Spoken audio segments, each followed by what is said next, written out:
Hi everyone, this is Victoria Kennedy, medium clairvoyant from Los Angeles, California, and today's another episode of VK's Rant and Rave. You know, I talk to a lot of people on a daily basis. By the end of the night, I'm done. I don't want to talk anymore. I don't want to have conversations. I just want to watch something dumb where my brain does not have to think, right? So earlier today, I received a call. And I have this fee, which what I call a dumbass fee, and you're going to know why. I get a call, and this lady tells me her mother is deceased. She feels her mom has a message for her. She went out and she bought a Ouija board. Sometimes people call them Ouija boards. Sometimes people call them spirit boards. Either way, it's a non-effective way to communicate with anyone in anywhere spiritually, okay? So she calls me and she says, I used it. After I used it, I started feeling sick, kind of nauseated. I can't sleep. When I do sleep, I have these weird dreams, and I feel like wherever I go, it's like if I'm paranoid, I don't get it. What happened? What went wrong? Okay. So my number one rule is you never, ever, ever mess with the Ouija board or any type of a spirit board. I've been doing this for so many years, meaning clearings and giving readings. But there's one thing that I won't touch, and that's going to be a spirit board, aka a Ouija board, we'll call it. Even though I know without a doubt that I am always purely protected. And nothing is ever going to cause me any type of harm, physically, mentally, emotionally, spiritually, or even energetically. Not only myself, but also my son. And even someone who's so experienced, I guess we could say, such as myself, I would never touch a Ouija board. I would never be in the same room where anyone was trying to do any type of spirit board communication with anyone. So, she calls me and she's asking me, I just, like, what do I do basically? And I kind of begin to tap in. Okay, let's see what we're doing, what we're dealing with, and how many. Because when you are dealing with a spirit board of any kind, and you pretty much are conjuring a bad juju energy, that's what we'll call it, a bad juju. And they're kind of like cockroaches. They travel in packs and they multiply very, very quickly. And a lot of people are not aware, but the bad jujus can actually possess one another, right? So let's say on a scale of 1 to 10, 1 being the energy is very minimal, all the way to 10, meaning that the energy is extremely, extremely strong. That number 10 can actually possess anything below them, right? So if you have a bad juju that is at an energy level of 10, and you have, let's say, Casper, so-called the friendly ghost, at 1, that number 10 can actually possess poor little Casper, okay? So, you have 1, and then you have another, and then you have another, and then you have another. Like I said, they are like cockroaches, and they continue to multiply. You think you get rid of 1, and then next thing you know, there's another, and another, and another, and another. It's ridiculous. So each of these bad jujus, as we're going to call them, they all have their own strengths and their own weaknesses. A lot of times when I'm trying to tap in, I automatically start with the heaviest energy first. Let me see what I'm dealing with. Let me see if I can get their name, because the law of the universe is that if you ask them their name, they have to give it to you, right? So I try to see their strength. I try to see who's the weak, like I guess we could say the weakest link. And try to determine how many are there. And then I try to determine, are they in the house, or are they just attached to her? Or are they just in the house and not attached to her? Or are they also in the house and also attached to her? and everything else around her. So this is why when they call me and they ask me, why are your clearings so expensive? I tell them, this is what I call the dumbass fee. This is your fault that you're in this situation. And in order to get you out of this situation, someone like me has to literally extract the bad jujus from you, from your home, from your land. Okay? So let's kind of rewind a little bit. When you have any type of bad jujus that are attached to you, I think I said this before, they kind of act like snail trails. So wherever you go, they're going to leave their own energy trail behind. So if you are playing with that Ouija board at your house and you say, oh, well, you know what? I'm hungry. I'm going to go to a restaurant. You go to a restaurant. Guess what? You leave a little bit of that energy there. From the restaurant, you say, oh, you know what? I think I'm going to go visit my sister. You go to your sister's house who has little kids. Guess what? You just left that energy there at your sister's house. Not only one energy, but multiple energies. And again, this is why I call it the dumbass fee.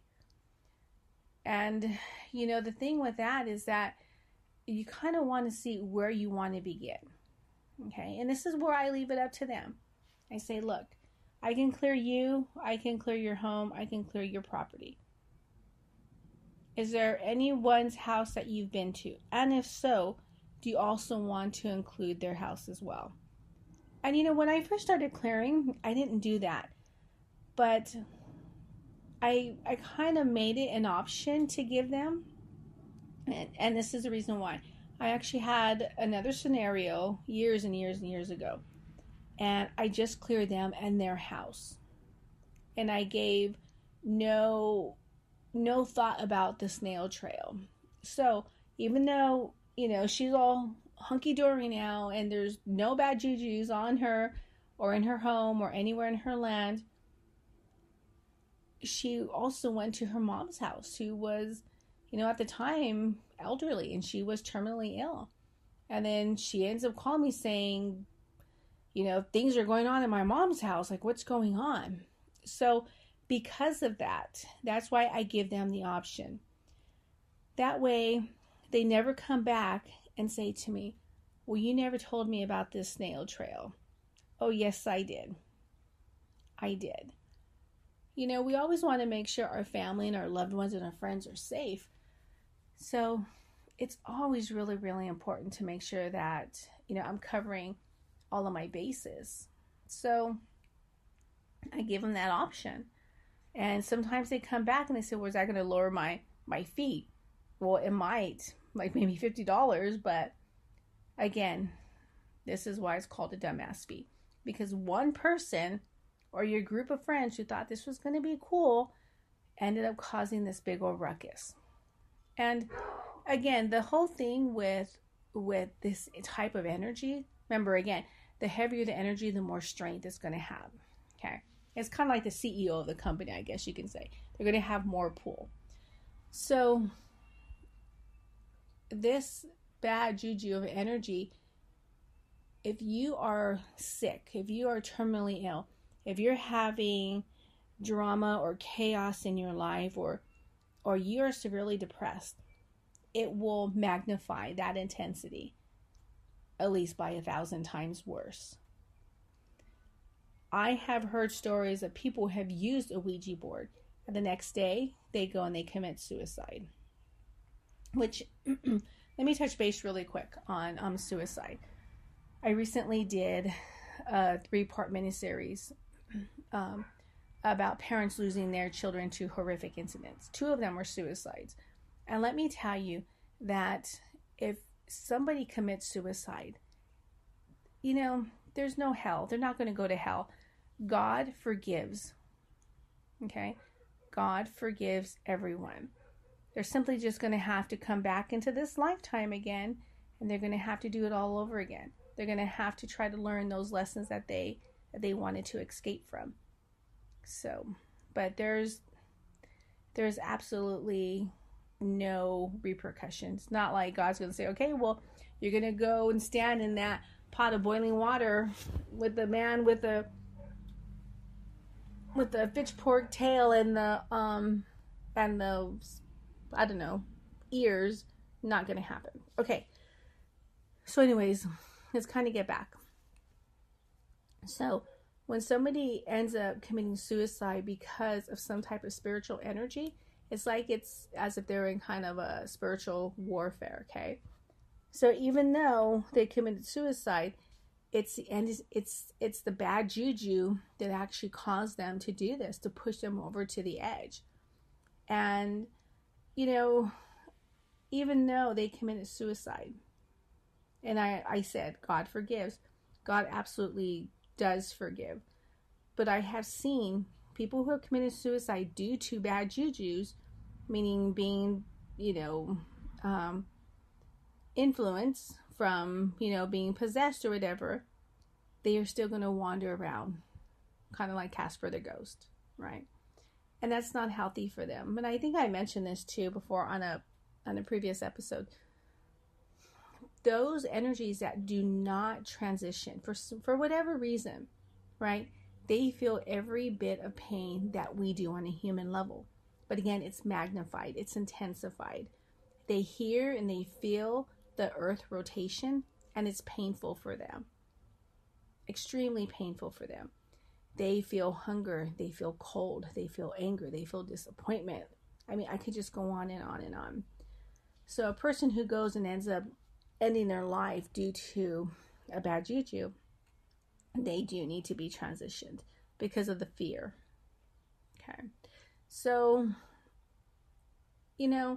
I always tell people it's not worth it. Sometimes people love to be scared. Oh, let me get a quick scare. But it's so not worth it because it will cause so much havoc and chaos in your life. It can it can ruin your life. So when I go into the house for a clearing, I always want to make sure that nobody else is inside that house who's been affected, right? So if this person, we're going to call this person a dumbass, right? Because they are a dumbass. If this person is in their home and it's just them, then I want them to be outside of the home when I'm doing the clearing. And then we're going to bring them in and we're going to clear them because it's literally an extraction that has to be done.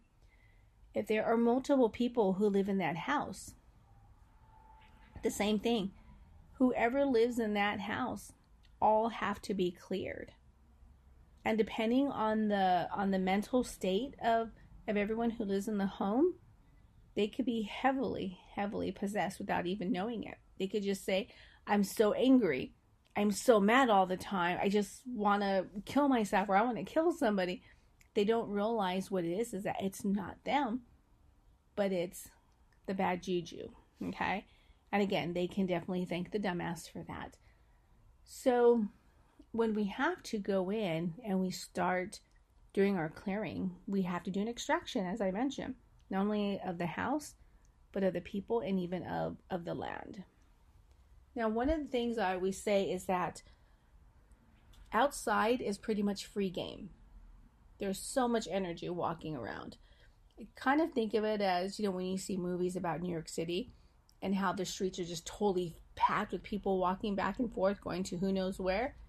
That's pretty much how it is. The only thing is that you don't see them, you don't feel them, okay? So, again, the outside is, I've always said, it's free range, right? It's the inside of your home that you want to have peaceful, to have that unconditional love and light inside of your home. Drama-free, no chaos, no nothing. And that's where you want to be able to kind of come home, rest without having to worry about anything going on. So my son and I will walk the entire house. We'll kind of see where the strongest energy's at and where they're actually located at in position to the home. And I'll give you an example. Homes that have basements. Homes that have basements, 9 times out of 10, if any of these homes are haunted that has basements, the bad juju is going to be in the basement area. If you have someone who lives in let's say a Victorian home, for some unknown reason, the bad jujus are, even though they have free roam of the entire home, it's not like they can't walk through walls or anything, right? They have a central area of the home where they like to hang out at. Just like us, in the physical realm. When we're home, where do we like to hang out at? Even though we have entirely open space, we can go to the kitchen, we can use the restroom, we can go living room, we can go anywhere inside of the home. But our favorite place is going to be where? So kind of look at it like that. So we kind of go in, we walk the entire inside of the home, figure out where the strongest energy is at. And I try to figure out, okay, how many are we dealing with? Because remember, they are like cockroaches and they multiply. It's just like bam, bam, bam, bam, so quickly. And we try to figure out how many are in there.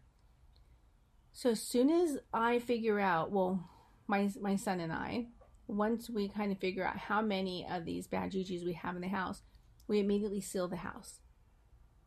Now, everything is energy. Your energy, your house is energy.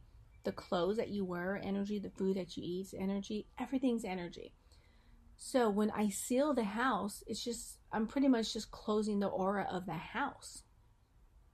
So that way, no looky-loos, I guess we can call them bad jujus, kind of decide to fly in and see what's going on. So that way, let's say if I go in and we have 10 that we need to clear, it's just going to stay 10. So once we do that, then we pretty much will, ask. When I say ask, I'm referring to our spirit family. We'll ask our spirit family, do we need to go outside? And they'll tell us yes or no. We'll ask, okay, well, is there a central area in the home that you would like for us to clear out? And they'll tell us. Maybe it's in the bedroom. Maybe it's in the basement. Maybe it's in the bathroom. I've had cases like that before. And then we'll clear. And I do not recommend anyone going and trying to clear if you do not know what you are doing. Because things can get ugly very, very fast. Okay. Sage and Palo Santos is not going to take care of it. And I've said this before on a previous episode. Palo Santos and sage, all that is just to kind of clear any type of residual energy, kind of like snail trails, right? But it's just to kind of keep your area clear, kind of like smoke free, I guess that's what we'll say.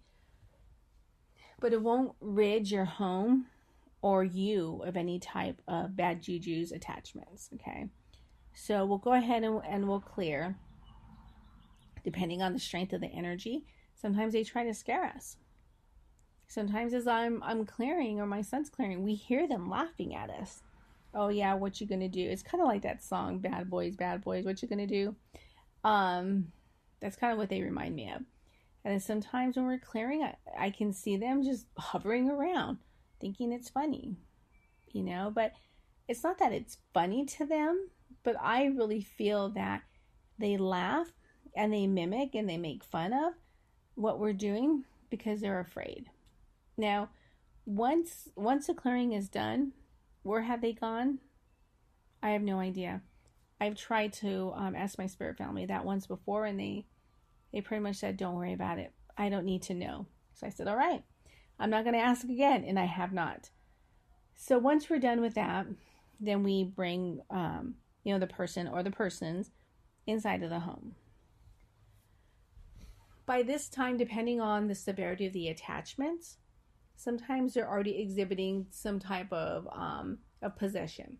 It could be really breathing really fast. They can have anxiety. They can have like these weird, constant scratching on their head or their ears.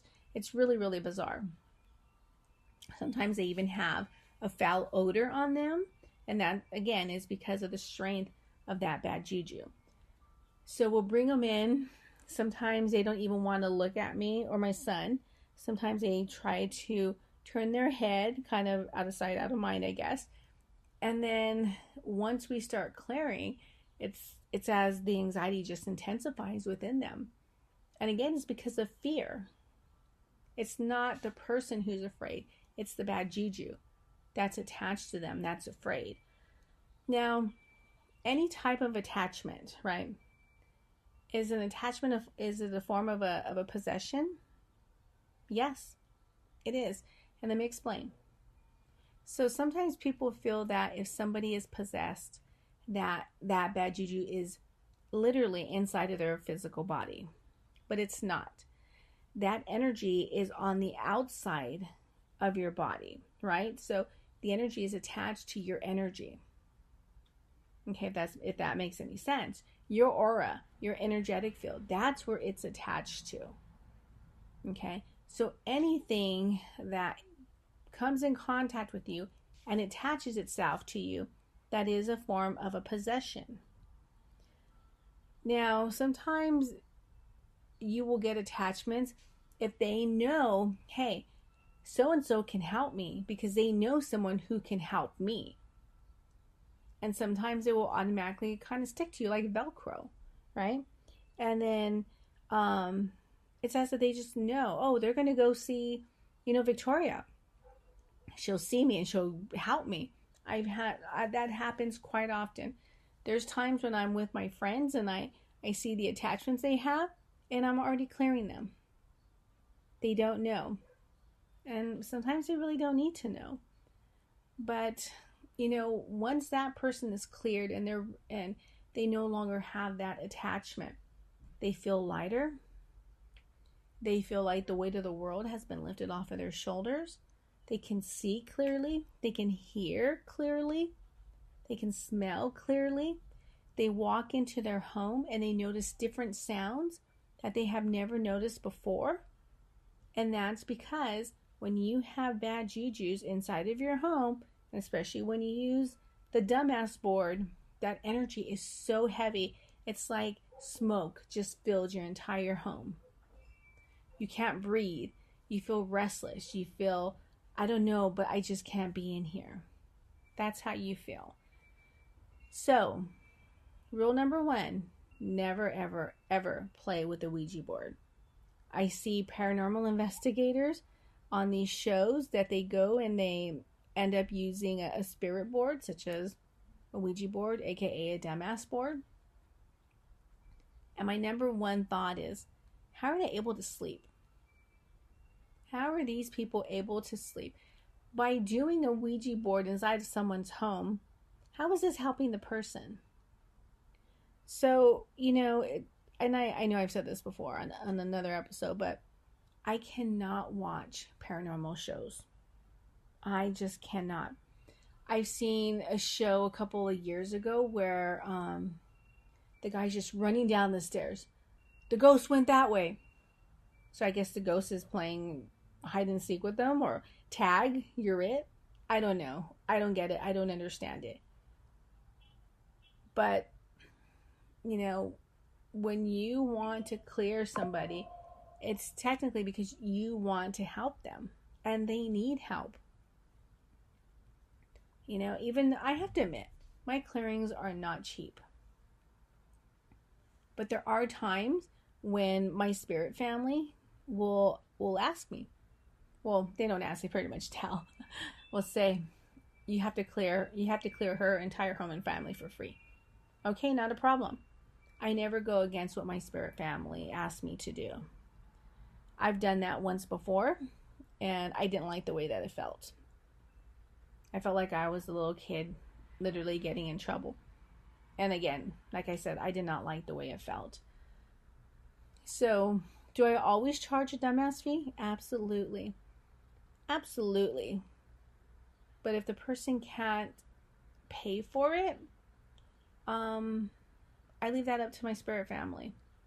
I really do. Because when you go in and you clear a home, or you're clearing a person, or even their land, it takes energy. It takes energy and your time in order to do this. I mean, a simple clearing takes like about 10 minutes. But the stronger the energy or energies, it could take about an hour. Sometimes maybe even a little bit longer. And then you have the dumbasses who decided to use the dumbass board, and they have to be cleared. And that can take as long as it takes. So there is, time and there's energy that is taking place. So again, that's why I call it a dumbass fee. Second thing is that anytime you go anywhere, you always want to make sure that you are protecting your energy, right? You're protecting your energy, you're protecting your family, you're protecting your home. Now, in the spirit world, everything is nothing but visualizations. Let's say you and your family are going to go into a mall or going to go into some big venue where there's going to be a lot of people. You can actually send them not only love and light, but you also can close their aura too.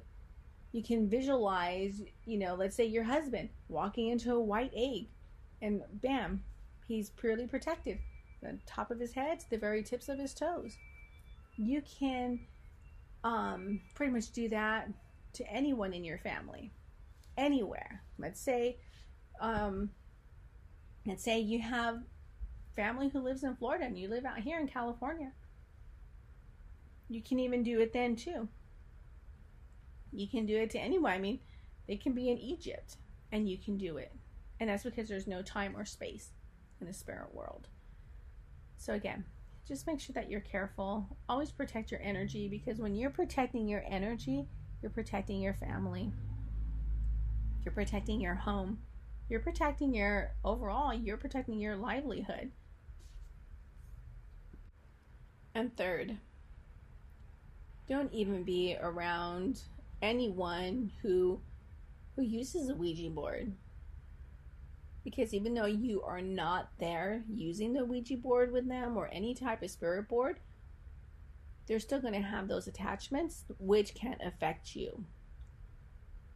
Okay?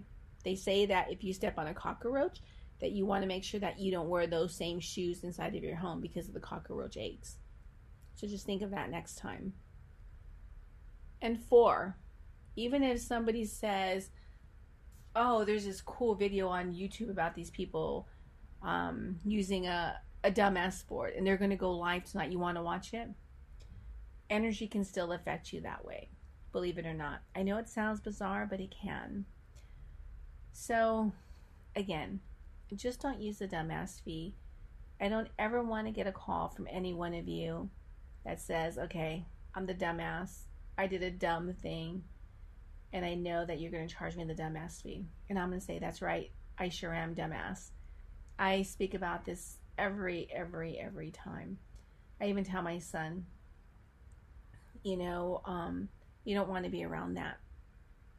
You don't want to be around it. It can cause pure destruction. Because that's what that bad juju lives off of. Is your fear, is your personal destruction, is the chaos that is going on in your life and in your home. That's what it thrives off of. That is what gives it its strength. And we don't want to do that. We know that each and every one of us are better than that. We know that we shine with God's unconditional love and light. So there's no use and there's no need to ever use a dumbass board. Right, everyone? Have a great evening. Thank you all so much. Until next time, stay well and stay blessed.